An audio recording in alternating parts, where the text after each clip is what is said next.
প্ৰাণেমাৰ ভাবুকি দি জালত পৰিল এজন যুৱক ছচিয়েল মিডিয়াত 7 এপ্ৰিলত অৰ্থাৎ আম্পাৰ প্ৰতিষ্ঠা দিৱসৰ দিনা বোমাৰে ভাস্কৰ শৰ্মাৰ ঘৰ উৰুৱাই দিয়াৰ ভাবুকি দিছিল ধৃত যুৱকজনে প্ৰাঞ্জল চুতীয়া নামৰ এই যুৱকজনে ছচিয়েল মিডিয়াত ভাবুকি দিয়াৰ পিছতে আৰক্ষীক অভিযোগ দিয়ে বিধায়কগৰাকীয়ে আৰু লগে লগে তৎপৰ হৈ লেখাপানী আৰু জামুন আৰক্ষীয়ে যৌথভাৱে চলাই অভিযান ইতিমধ্যে অভিযুক্ত প্ৰাঞ্জল চুতীয়াক গ্ৰেপ্তাৰ কৰি জেৰা অব্যাহত ৰাখিছে আৰক্ষী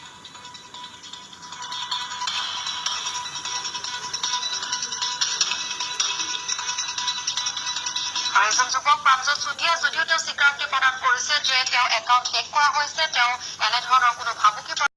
বুলি আমাৰ সাংবাদিকৰ আগত মত ব্যক্ত কৰিছে কিন্তু অভিযোগ অনুসৰি ইতিমধ্যে আৰক্ষীয়ে জেৰা অব্যাহত ৰাখিছে এইজন যুৱকক আটক কৰি বিধায়ক ভাস্কৰ শৰ্মাক প্ৰাণেমাৰ ভাবুকি প্ৰদান কৰিছিল ছচিয়েল মিডিয়া যোগে আৰু তাৰ পাছতে ভাস্কৰ শৰ্মাই অভিযোগ উত্থাপন কৰে আৰু সেই অভিযোগৰ ভিত্তিত এইজন যুৱক প্ৰাঞ্জল চুতীয়াক ইতিমধ্যে আটক কৰিছে আৰক্ষীয়ে আৰু জেৰা অব্যাহত ৰাখিছে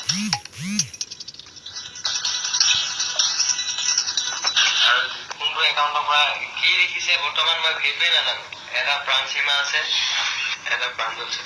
এতিয়া মই ক'ব বিচাৰিম কি মই এইটো মোক মানে ছাজেষ্ট কৰি ফচাব বিচাৰিছে সেইটোৱে হয় কাৰ মোবাইলৰ পৰা কোনটো নাম্বাৰৰ পৰা গৈছে সেই নাম্বাৰটো উলিয়াব পাৰিব কোনে চলাইছে সেই নাম্বাৰটোহে জৰুৰী হয় সেই যোনে যাৰ নাম্বাৰৰ পৰা মোৰ একাউণ্টটো খুলিছে সেইজনে As a good fight.